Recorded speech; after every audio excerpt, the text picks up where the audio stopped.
నేను నమ్మిన పవిత్ర గ్రంథం జోలికి ఎందుకు వస్తున్నావు? ఎందుకు తప్పుడు వ్యాఖ్యానాలు చేస్తున్నావు?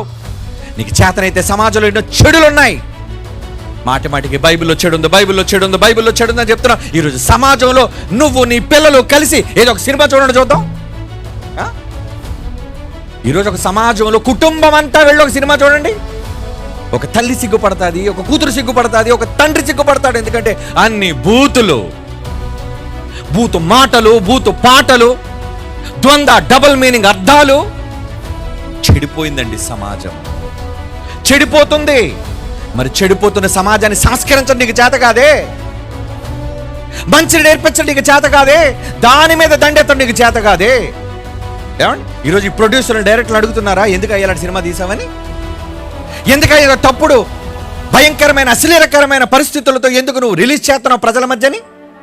ఒంటి మీద బట్టలు ఉన్నాయో లేదో తెలీదు.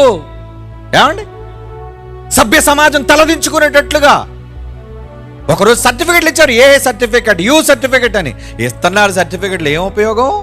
అది మీ టీవీల్లోనికి, మీ మొబైల్స్లోనికి, చివరికి మీ ప్రాంతాల్లోనికి పెద్ద పెద్ద పోస్టర్లు, అశ్లీలమైన పోస్టర్లు. దీనికోసం ఎందుకు ఎవడు అడగడు? అంత దమ్ము లేదు గనుక. ఎందుకంటే వీడు కూడా దొంగ గనుక, వీడు కూడా దొంగచాటుగా చూస్తాడు గనుక.